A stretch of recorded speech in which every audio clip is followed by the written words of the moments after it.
우리 지난번에 봤던 기도원의 두 번째 얘기인데요. 우리는 성경을 보면서 기억해야 될 게 있습니다.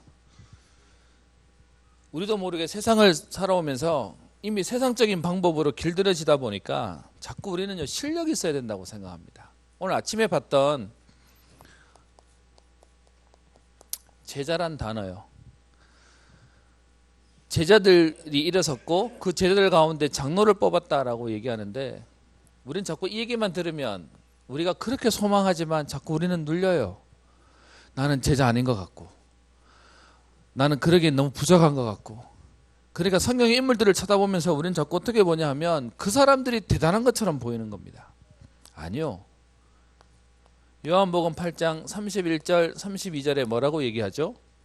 내 말이 너희 안에 거하면 참으로 내 제자가 되고. 성경은 얘기하길래 실력이 있어야지 제자가 되고 생명거래 제자가 되고 이렇게 말하지 않았어요. 하나님의 말씀, 내 말이 너희 안에 거하면, 그러면 참으로 내 제자가 된다는 겁니다. 요한복음 15장 7절 8절에 보면 사실은 8절에 내 제자가 된다라는 말이 있거든요. 근데 8절의 말씀을 보면 다 눌려요. 왜 눌리냐? 8절에 보면 너희가 열매를 많이 맺으면, 그래서 하나님께 영광이 되면, 그러면 제자가 될 거라고 얘기했거든요. 그랬더니 그래, 나는 하나님께 열매도 많이 없고 영광도 많이 못 돌렸고 나는 제자가 아닌가 봐라고 하는데, 여러분 7절의 말씀에 뭐라고 되어 있죠? 너희가 내 안에 붙어 있으면 8절에 열매를 맺게 되고 그러면 제자가 된다고 얘기했어요. 그래서 여러분, 오늘 여러분과 함께 사사기를 계속 보는 이유가 있어요. 이 사사 인물들 가운데 어느 누구도 훌륭해서 하나님 안 뽑으셨어요. 뽑아놓고 어떻게 하셨죠? 만들어서 사용하셨어요. 그럼 우리는 오늘도 뭐 하면 될까요? 그 하나님 언약 붙잡고 있으면 되는 거예요. 특별히 오늘 제가 제목을 기드온과, 우리가 보통 알고 있는 300용사잖아요. 근데 제가 300만 쓰는 이유가 있습니다. 우리가 알고 있는 300용사를 데리고 쓸 것 같으면 우리는 또 여기에 못 들어가잖아요. 그죠? 그래서 하나님 방법이 용사를 뽑은 게 아니에요. 오늘 그 내용을 한번 보려고 합니다. 우리 성경 한번 봅시다. 여러분과 읽기를 7장 1절을 읽었는데요. 사실 지난번에 봤던 게 6장 32절까지 읽었습니다. 여러분, 기드온을 불렀을 때 기억나십니까? 우리 잠깐만 복습하 갑시다. 기드온을 불렀을 때 기드온이 뭐 하고 있는 상황이었어요? 포도주 즙 속에 들어가가지고 타작하고 있었죠. 뺏길까봐. 그릇 자체가 이렇게 대범하거나 뺏어가라 이런 게 아니고 뺏길까봐 덜덜덜 떨던 사람이었어요. 그죠? 그 기드온에게 하나님이 영을 주시고 저 집에 있는 바알 우상 무너뜨리고 쓰러뜨리게 만드는데, 그것도 밤에 못하고 언제 갔죠? 밤중에. 그래가지고 그 들켜가지고 사람들이 죽여야 살리니 막 이렇게 얘기하는데, 그 아버지가 정말 신이 살아있으면 신이 가만 안 둘 거니까 놔두자 해서 생긴 별명이 여룻바알이라고 세워졌죠. 그 내용이 지난번 봤던 32절이고요. 그 이후에 하나님이 기드온이라는 사람을 통해서 중요한 사건을 하나님이 주세요. 여러분, 그래서 기억하세요. 복음 안에 있는 사람에게 있는 사건은 응답이에요. 근데 우리는 사건 생기니까 죽는다고 생각하는 거죠. 그 사건이 뭐죠? 33절에 보시면 그때의 미디안과 아말렉과 동방 사람들이 다 모여와서 전쟁을 치르러 와요. 여러분, 그 사건이 뭐였냐 하면 전쟁을 치르러 오는 거예요. 지금 기드온이 있을 때 이들을 괴롭혔던 나라가 어디냐 하면 미디안이라고 하는 나라였어요. 근데 미디안만 오는 게 아니고 오늘 자기들끼리 연합해가지고 보시면 미디안과 아말렉과 동방의 사람들이 전부 다 모여와가지고 전쟁을 치르러 오네요. 연합군이 오는 거예요. 이 연합군의 숫자가 얼마나 되냐? 7장 12절을 보세요. 미디안과 아말렉과 동방의 모든 사람들이 골짜기에 누웠는데 메뚜기의 많은 수 같고 그들의 낙타의 수가 많아 얼만큼 많다고요? 해변의 모래만큼 많대요. 이러면 여러분, 세상 말로 말하면 게임이 돼야 안 돼요? 안 되는 게임이 시작돼 버린 거예요. 그럼 아까 제가 말씀드렸죠. 복음 안에 있는 우리에게 생기는 사건은 우리는요, 이거는 문제다, 이거는 우리가 안 되는 거다라고 얘기하는데, 사실은 하나님이 이 전쟁을 통해서 어떻게 하셨을까요? 이들 연합군을 한 방에 끝내버렸어요. 사건을 통해 하나님 어떻게 해요? 전세를 완전히 뒤집어 버려가지고 주변에 있는 나라들이 깨갱할 만큼 만들어 버렸어요. 그럼 오늘 하나님이 저와 여러분이 주신 사건은요, 우리를 죽이려고 주는 사건이 아니라 뭐 할 사건이요? 임마누엘을 체험하고 하나님의 역사를 주시는 사건으로 가는 겁니다. 오늘 그래서 그 연합군이 지금 전쟁하러 쳐들어왔어요. 그랬더니 34절 여호와의 영이 기드온에게 임하시니, 사건이 생기니까 그 사건을 해결할 수 있도록 하나님 어떻게 해요? 힘을 더 부어주시는 거예요. 그래서 문제 생길 때마다 하나님 문제 생겨서 나는 죽을 것 같아요가 아니고, 하나님 이 사건을 능히 넘을 수 있는 하나님 성령을 부어주옵소서.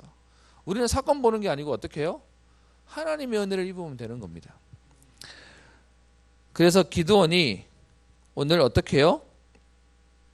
35절 므낫세의 두루 보내요. 왜 므낫세로 보냈을까요? 자기의 지파니까, 자기 지파 사람이라고 사람을 보내서 어떻게 해요? 사람들을 모읍니다. 그랬더니 므낫세 지파뿐만 아니라 아셀과 스불론과 납달리에 있는 사람들도 모여져요. 그래서 나름 이제 이 연합군과 대적하려고 자기 나름대로 뭐 하는 거죠? 세력을 만드는 거죠. 그런데 기드온이 잘한 게 있어요. 기드온이 이 상황 속에 사람을 모아서 힘 대 힘으로 해야 되는데 이렇게 모아봐야 게임이 될까 안 될까요? 오늘 여기서는 연합군 얼마나 모였다고요? 해변의 모래 같았대요. 숫자가 성경을 뭐 제가 그냥 있는 감인데 18만 5천까지는 기록했는데 더 이상 안 쓴 거 보니까 그보다 많았나 봐요. 근데 거기에 비해서 지금 모은 사람은요, 7장 3절에 보면 돌아간 사람이 22,000명, 남은 사람이 10,000명이라고 하니까 여기서는 모은 사람이 몇 명이에요? 32,000명. 우리 성경에서 제일 많이 기록된 숫자에 18만 5천 명하고 3만 명하고 하면 게임이 안 되는 거예요. 이거 지는 게임이 되는 거죠. 근데 이 상황 속에 기드온이 한 게 하나 있습니다. 그게 36절이에요. 기드온이 뭐하죠? 하나님께 여쭈되, 다른 말로 얘기하면 뭐 하는 거죠? 기도한 겁니다. 문제를 놓고 사람을 모았지만 하나님한테 물어봐요. 이 전쟁 어떻게 할까요? 하나님, 이 일을 어떻게 해결해야 되겠습니까?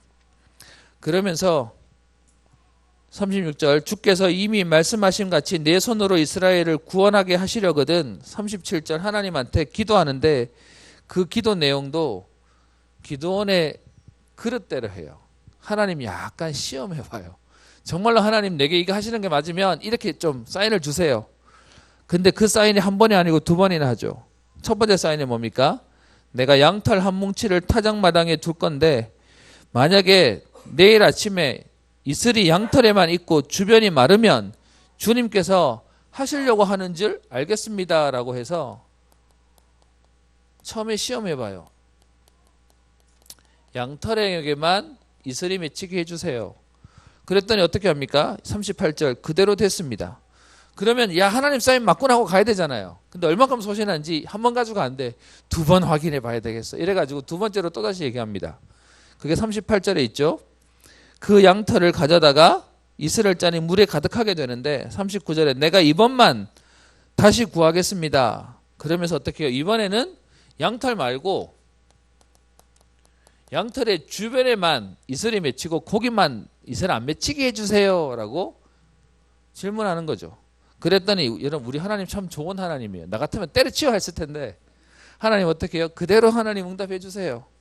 그래서 40절에 그 밤에 하나님이 그대로 행하시니 곧 양털만 마르고 그 주변 땅에는 다 이슬이 있었더라 라고 해서 기도만 한 게 아니고요. 뭐까지 보고 간 거죠? 기도의 응답. 우리로 말하면 하나님의 사인까지 분명히 봤습니다. 그리고 난 뒤에 이제 7장에 가면요. 여룻바알이라고 하는 기드온이 그를 따르는 사람들을 데리고 이제 전쟁하려고 골짜기를 마주보고 딱 진영을 갖추고 있는 거죠. 그런데 이 상황에 전쟁하러 나가야 되는데 하나님이 분명히 응답 주셔서 나가라 그랬잖아요. 이기게 하시겠다고, 구원하시겠다고. 그런데 이 상황에 하나님이 기드온에게 말씀하세요. 명령하시는 거죠. 근데 그 명령의 내용이 되게 재밌습니다. 어떻게 얘기합니까? 2절, 7장 2절에 우리 하나님의 셈법이 좀 달라요. 여호와께서 기드온에게 이르시되 너를 따르는 백성이 어떻다고요? 너무 많대요. 지금 일단 한 20만 명이라 계산하고 이렇게 싸움해야 되는데 하나님 계산에는 이것도 너무 많대요. 여러분 그러면 하나님의 계산이 어떤지 아시겠습니까? 우리 인간의 계산하고 다르다는 거예요. 그래서 하나님이 어떻게 표현하시죠? 이스라엘이 나를 거슬려서 스스로 자랑하기를 내 손이 나를 구원하였다 할까? 사람 많은 거 안 필요해. 왜요? 하나님 하셨다고 말하지 않고 내가 능력이 있어서 내가 실력이 있어서라고 얘기할 거니까 그거 안 되도록 하나님 사람 보내시겠다는 거예요. 그러면서 3절에 너는 백성의 귀에 외쳐 이르기를 누구든지 두려워 떠는 자는 길라산을 떠나 돌아가라. 여러분 여기 모였던 32,000명도 세상 말로 눈이 있고 생각할 수 있는 머리가 있으면 야 이렇게 붙으면 지겠네 생각하고 있었겠죠. 그러니까 두려워서 갈 사람은 가 이랬더니 얼마나 가버려요? 22,000명이나 가버려요. 여러분 한 명도 아쉬워서 전쟁 중에 탈영하면 어떻게 하는지 아십니까? 우리 군대 갔다 오시는 분 아실 텐데 우리 장교 출신은 더 잘할 텐데 장교분들이 가지고 허리에 차는 이 뭐죠? 권총? 우리 홍콩 영화는 그거 가지고 막 난리를 치는데 원래 그거는 사실 이게 간부가 명령했는데 말 안 들으면 거기서 죽여라고 해도 되는 그 심판용으로 쓰는 거예요. 사람 죽이는 걸 맞추는 게 아니거든요. 한 명이 이탈해도 분위기가 와 어정쩡해질 텐데 32,000명 가운데 여러분 22,000명이 가버리고 1만 명이 남았다니까요. 이거 전쟁 됩니까 안 됩니까? 안 돼요 이거. 이미 게임이 졌다니까요. 우리는 확실히 질 거다면서요. 있는 사람들조차도 안 하고 싶을 겁니다. 근데 하나님 방법이 어떻게 해요? 사람이나 세상을 의지하지 않도록 하나님 보내버리는 겁니다. 그러면 우리가 생각에 이렇게 해서 여러분 아시는 32,000명이 2만 명이 돌아가고 10,000명이 남았어요.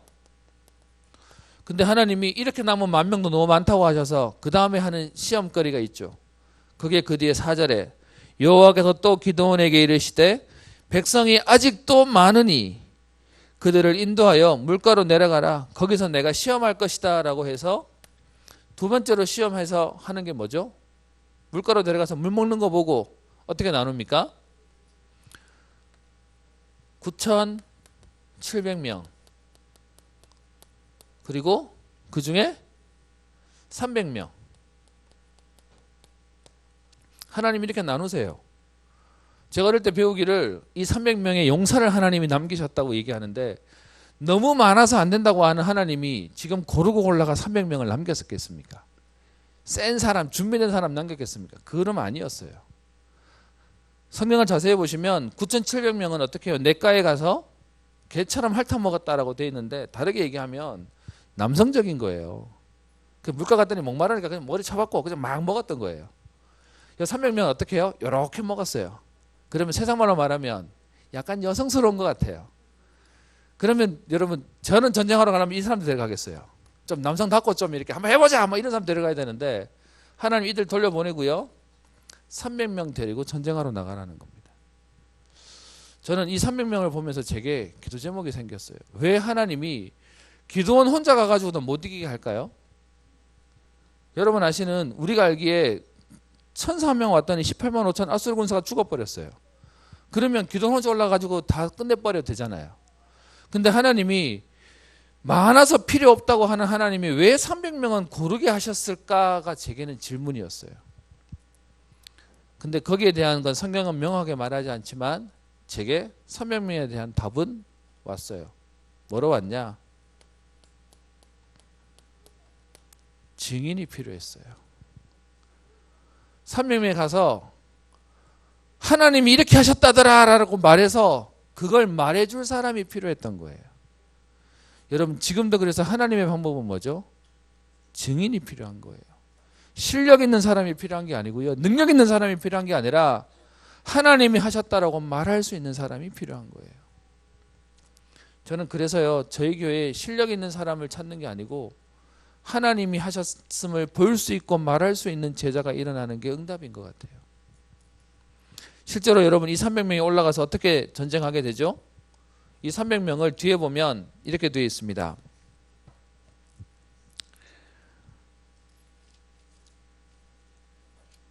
19절에 보시면 기드온과 그와 함께한 100명이 이경초에, 여기서 말하는 이경은 자정인데요. 그 근처에 있는 사람들을 그 진영의 근처에 이르러서 파수꾼들이 서로 교대하고 있는, 이제 보초들이 서로 바뀔 때죠. 근무 교대하는 그 시간에 오늘 20절에 보면 세대가 나팔을 불며 항아리를 부수고 왼손에 횃불을 들고 라고 해서 300명을 100명씩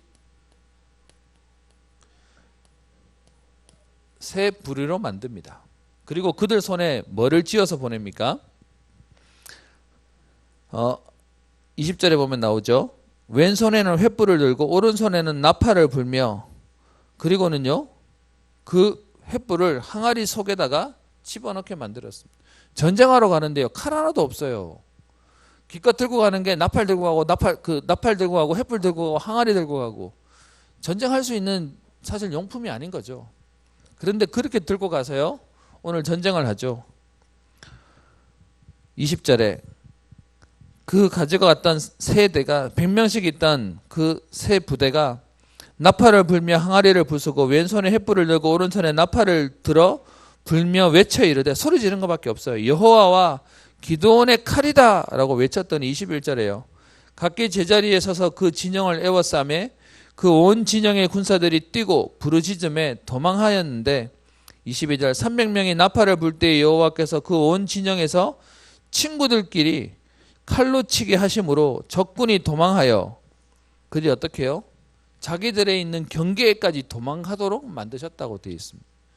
나팔만 불었는데요 하나님 하라고 하는 대로 순종만 했는데 자기들끼리 치고받으면서 전쟁이 끝나버렸어요. 저는 하나님이 하시는 일이 이것 같아요. 우리는 뭐 하면 되죠? 믿음으로 가면 돼요. 되니 안 되니 그거는 우리 일이 아니고요. 하나님이 말씀하시는 거 놓고 가는 사람이요.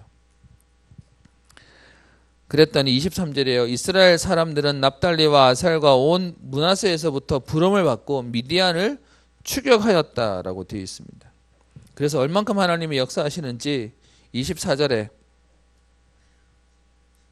기드온의 사자들을 보내서 25절 미디안의 두 방백 오렙과 스엡을 사로잡아 오렙은 오렙파 위에서 죽이고 스엡은 스엡 포도주 틀에서 죽이고 미디안을 추격했고, 그들의 머리는 요단강 건너편에서 기드온에게 가져오는 만큼 적의 수장의 머리를 다 베어버렸으니까 전쟁에서는 끝난 거죠.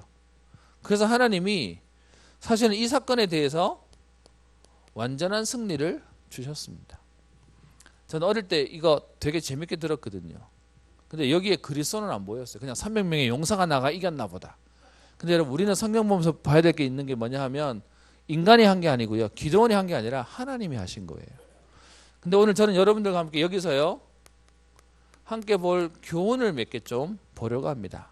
적어도 5예배 정도 계시는 분들은 이 사건 정도는 그래도 적어도 알고 계신다고 생각하고요. 이거 가지고 있었던 그 다음 얘기를 좀 봤으면 좋겠습니다. 그래서 그 내용이 사실 7장 마지막 절까지 전쟁에서는 이렇게 끝났어요. 그런데 이러고 난 뒤에 사건이 생기네요. 여러분 전쟁에서 승리하고 돌아왔으면 응답이잖아요. 평생을 괴롭히던 미디안과 그뿐만 아니라 연합군 전부 다가 죽었으니까 이스라엘에게는 응답인데 이때부터 사건이 생겨요. 뭔 사건이 생기냐? 8장 1절 보세요. 에브라임 사람이 기드온에게 이르되 네가 미디안과 싸우러 갈 때에 우리를 부르지 아니하였으니 우리를 이같이 대접하면 어찌 됨이냐라고 하면서요.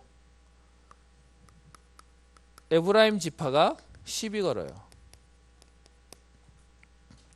여러분 이스라엘에 있어서 에브라임 지파는 어떤 지파죠?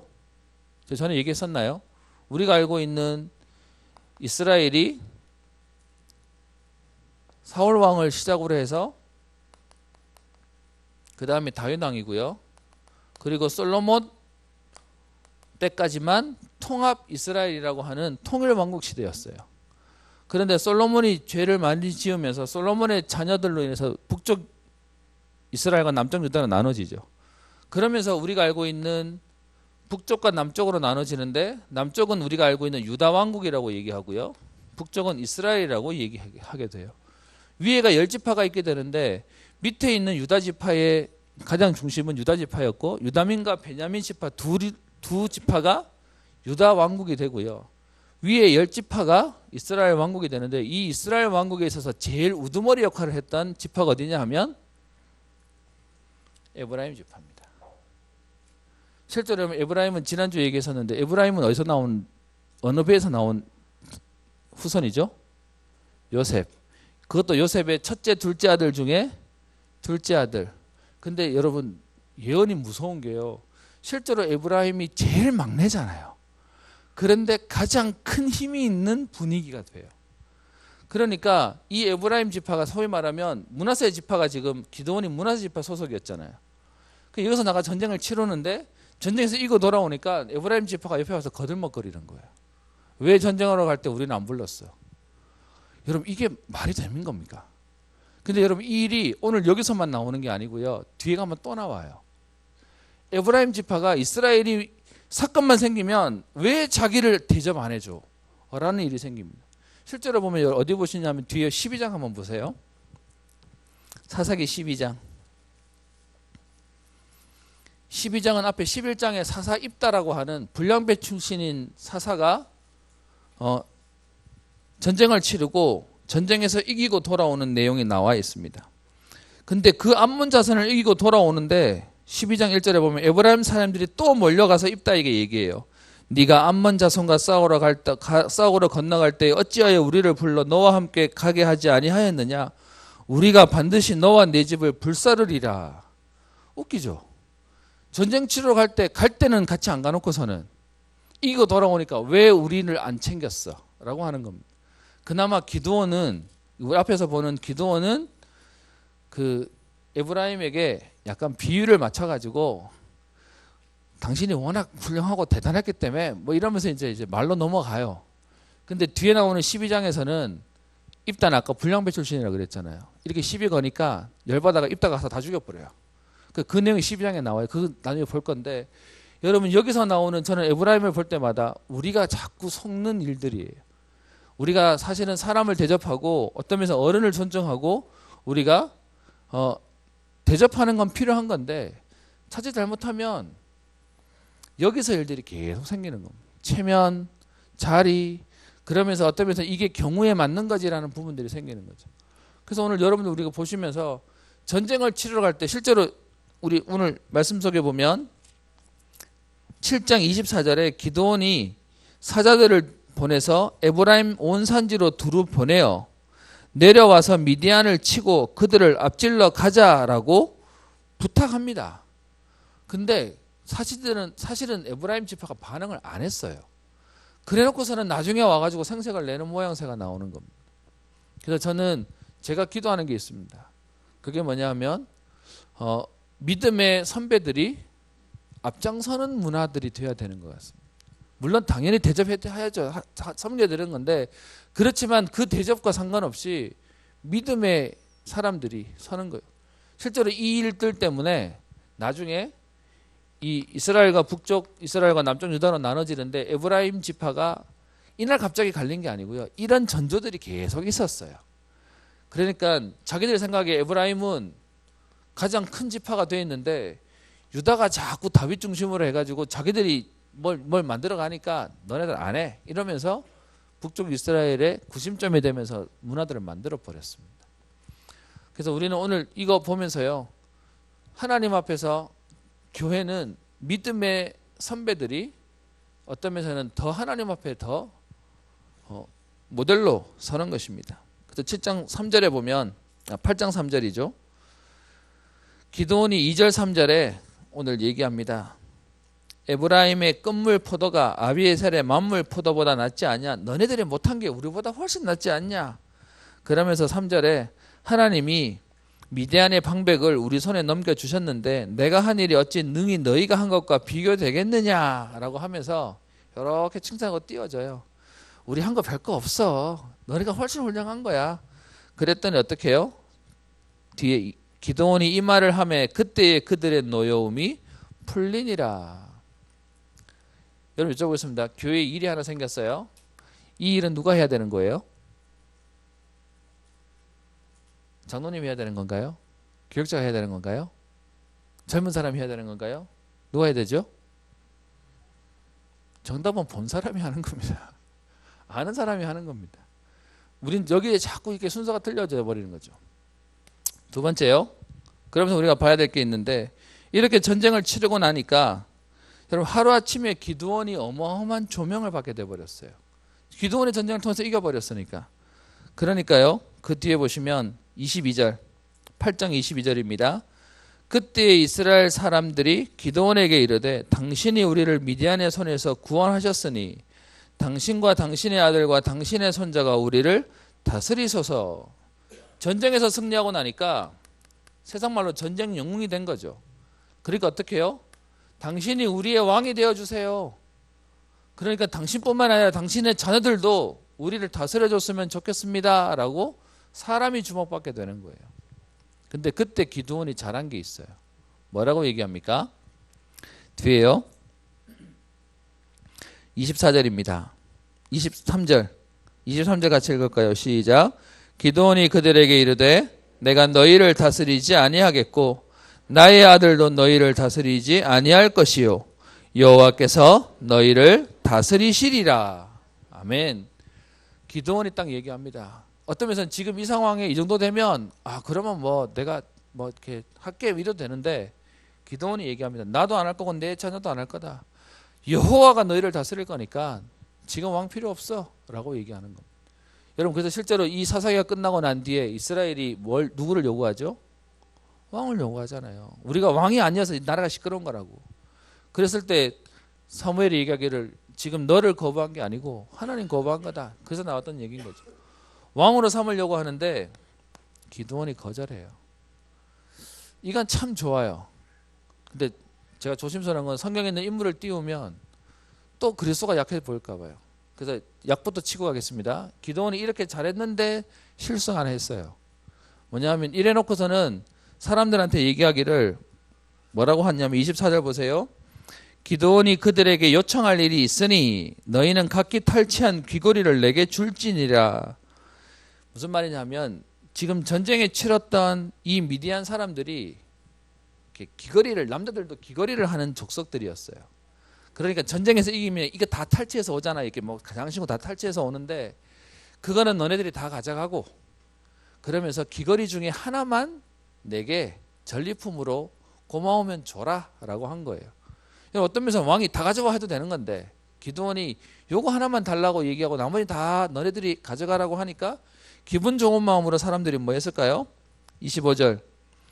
무리가 대답하되 우리가 즐거이 드리리이다 라고 하고는 자기들이 탈취한 귀고리 가운데 귀고리만 돌려줘요.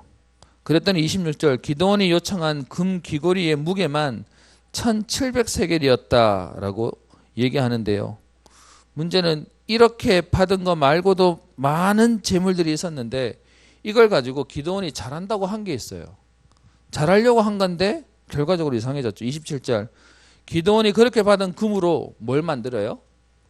에봇을 만들어요. 에봇이 뭐죠? 제사장이 입었던 의복. 지금으로 치면 여러분 가운이요. 설교할 때 입는 가운. 그것을 금으로 만들었어요. 여러분 이걸 만드는 이유가 뭘까요? 그만큼 예배드리는 제사장과 그 예배의식이 중요하다고 생각해가지고 좋은 걸로 이렇게 갖다 놓은 거예요. 그런데 이렇게 갖다 놨는데 시간이 지나서 어떻게 됐을까요? 뒤에 보세요. 27절 뒤에. 이스라엘이 그것을 음란하게 위함으로 그것이 기드온과 그의 집에 올무가 되니라. 저는 성경에 이런 거 보면 되게 안타까워요. 좋은 마음으로 시작했는데 시간이 지나면서 변질돼 버리니까 그게 오히려 복음에 방해돼 버렸어요. 여러분 우리가 마음껏 예배드리고 마음껏 훈련받을 수 있는 예배당을 좋게 잘 짓자. 좋은 거잖아요. 근데 거기에 복음 딱 빠져버리고 화려한 예배당만 남았다. 그게 우상돼 버린다고요. 그래서 진짜 중요한 건 우리에겐 크기도 아니에요.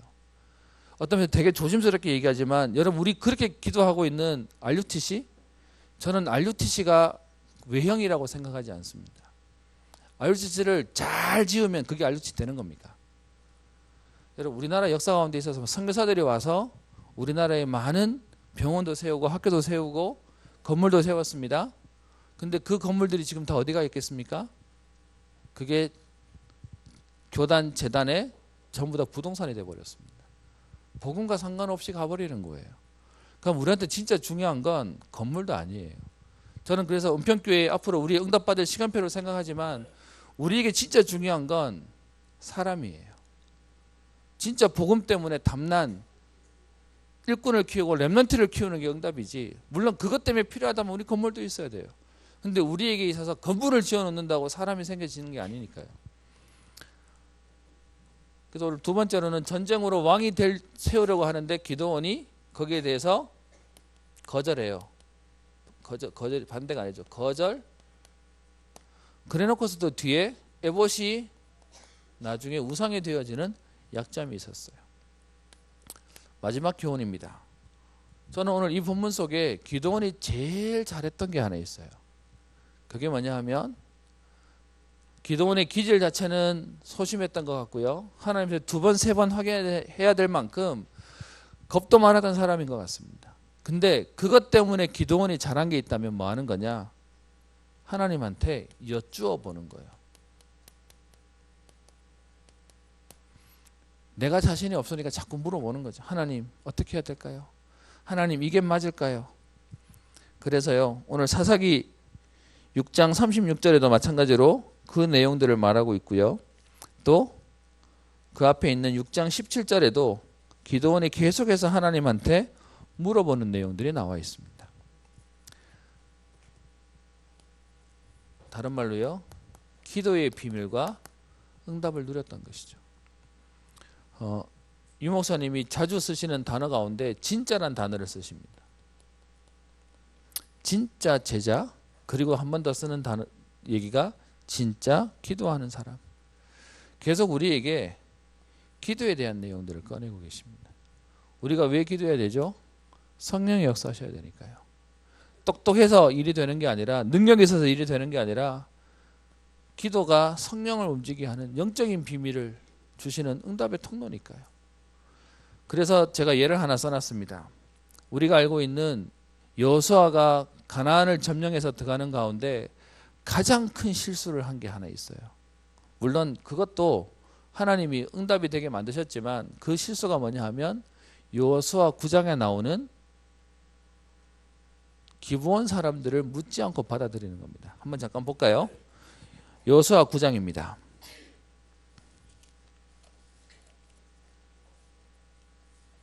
여호수아서 9장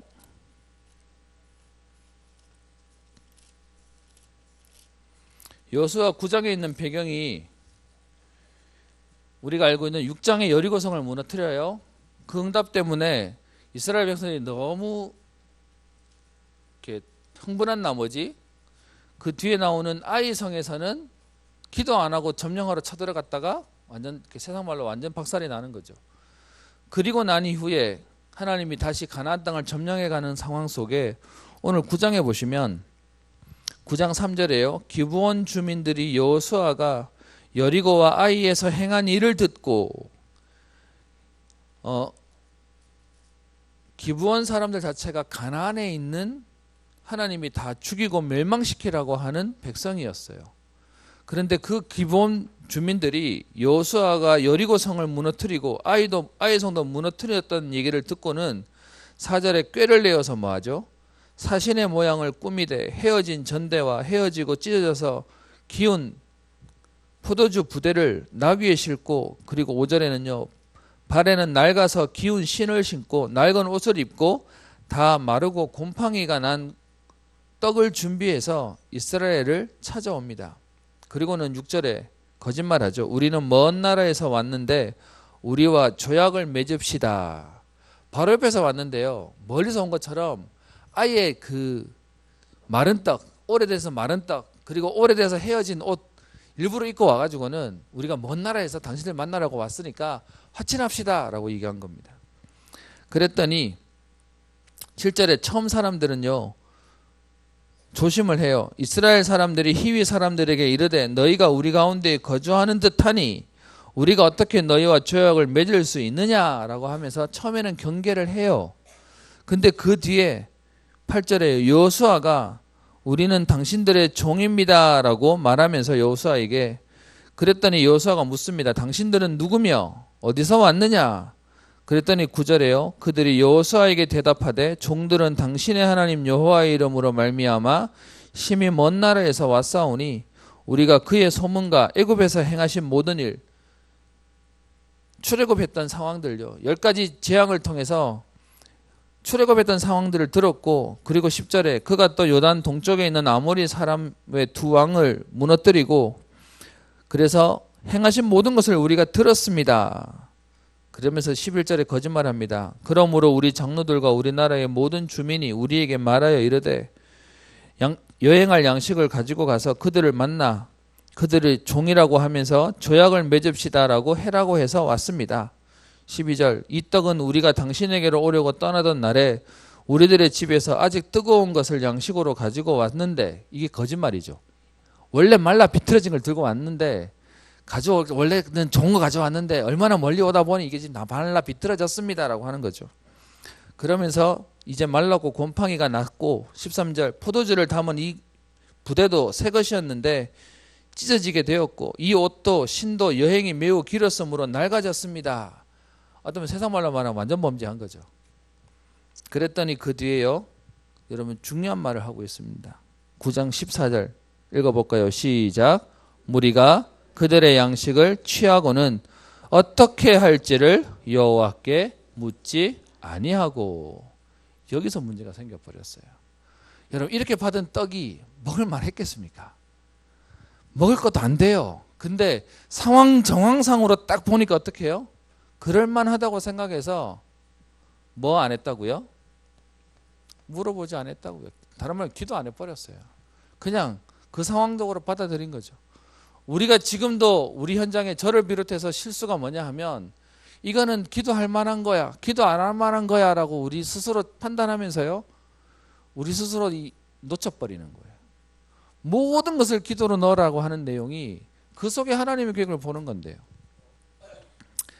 그래서 15절에 여호수아가 그들과 화친하면서 좀 지나고 나서 들통 나버렸잖아요. 그것 때문에 사실은 우리가 알고 있는 10장의 전쟁이 일어나는 거예요. 가나안 사람들이 여리고를 무너뜨렸다고 하는 이스라엘 백성과 전쟁을 치러야 되는데 가장 큰 민족인 기브온이 저들 속에 들어갔다는 얘기를 들으니까 10장에 보면 나머지 가나안 5 왕들이 연합해가지고 저거 죽이자 이래가지고 우리가 알고 있는 그 아열론 골짜기, 그 해가 지지 않는 전쟁이 일어나는 배경이 그래서 일어나는 겁니다. 그래서 요 3가지가 오늘 여러분과 함께 보려고 하는 결론입니다.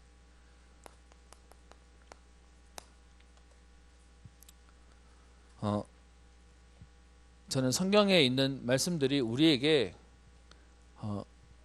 본이 되고 우리에게 교훈이 되고 또 우리에게 응답이 되는 말씀을 주셨다고 생각합니다.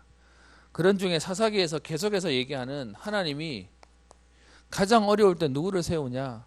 사사를 세웁니다. 오늘 우리로 얘기하면 장로를 세우는 겁니다. 그게 지도자를 세우는 것이죠. 리더를 세우는 겁니다. 진짜 문제가 생겼을 때 하나님은 사람을 세우십니다. 저는 그래서요, 직분의 이유와 의미를 아는 믿음의 사람들이 일어나고요. 그리고 이런 사람이 하나님은 실력을 얘기하시는 게 아니라 저기 제자로 얘기하는 하나님의 앞에서 말씀과 언약이 있는 사람이야. 그리고 이 일에 함께 갈 하나님은 누구를 찾으시죠? 300명과 같은 함께 갈 증인, 동력자를 찾으십니다.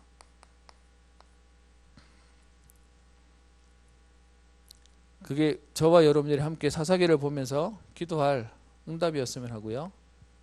특별히 오늘 우리 기도원 얘기가 오늘 이제 끝이 나는데, 이 내용을 보면서 응답받고 난 이후의 사건들이 제게는 하나님 앞에 더 기도하게 됩니다. 그래서 우리는요, 응답보다 더 중요한 게 있습니다.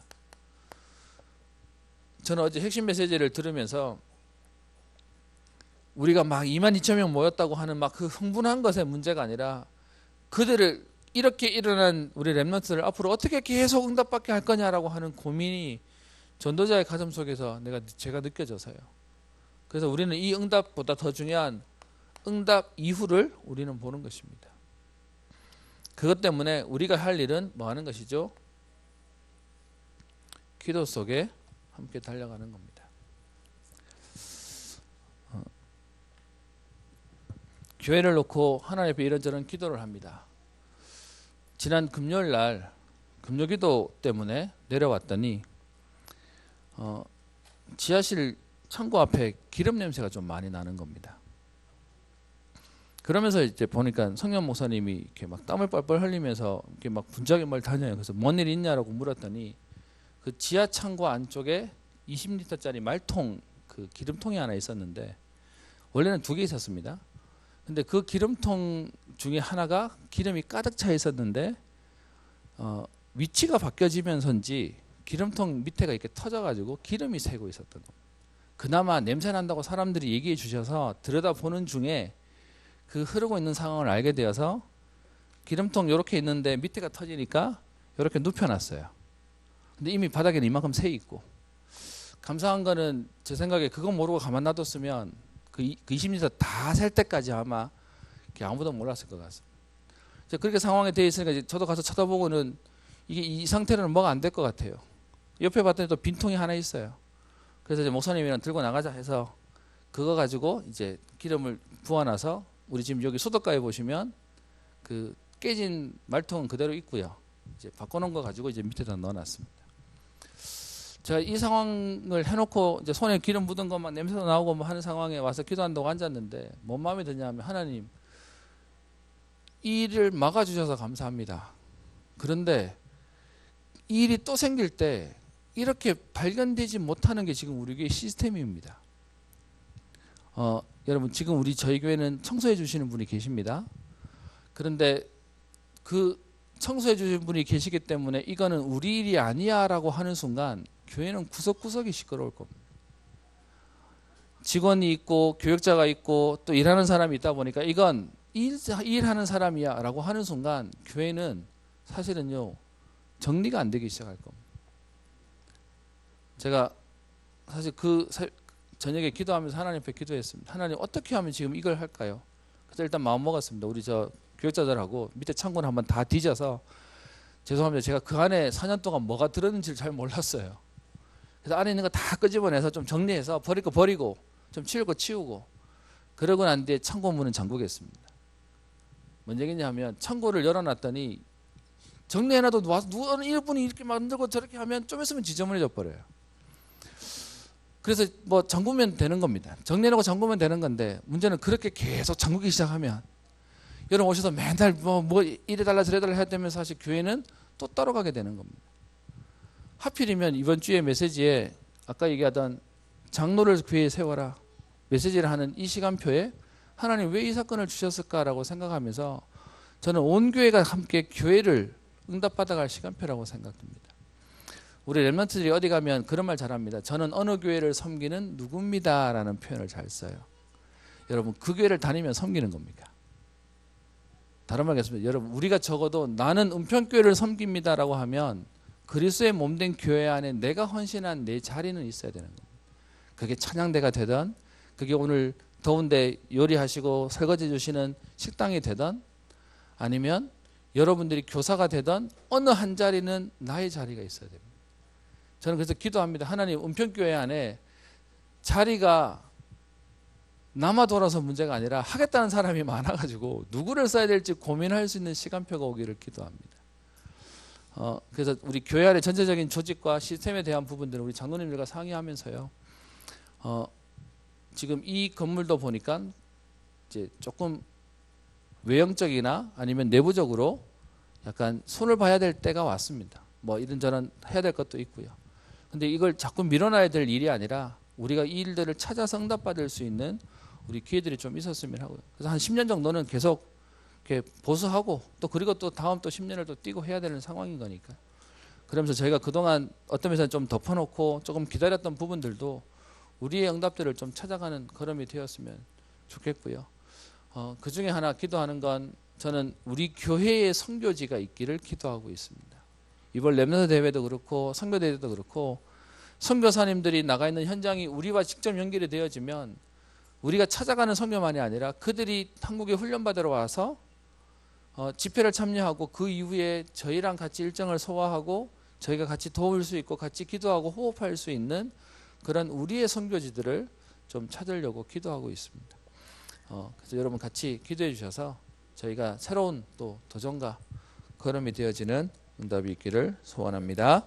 기도하겠습니다. 살아계신 하나님 아버지, 우리 사사기 말씀들을 통하여 하나님 시대마다 복음 가진 자가 없기에 어려움과 문제를 당하며 그러나 하나님은 사사를 통하여 시대를 살리고 현장을 살렸던 응답들을 보게 됩니다. 하나님 오늘 사사 기도원을 보며 300명의 증인들을 보게 되어집니다.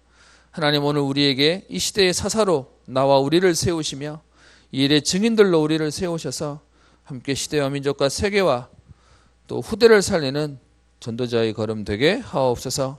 그래서 성경에서 말씀하셨던 동력자의 축복을 누리게 하여 주옵시며 정말로 기도하는 가운데 하나님이 주시는 역사들을 보는 모델적이며 시대적인 하나님의 응답을 누리는 전도자의 걸음 되게 하옵소서. 마음껏 일을 감당할 수 있도록 저들의 건강과 산업과 경제와 후대를 축복하시며 특별히 주의 교회 세상이 감당치 못하는 우리보다 고아한 후대와 제자들이 일어나게 하옵소서. 감사드리며 살아계신 우리 주 예수님 이름으로 기도합니다.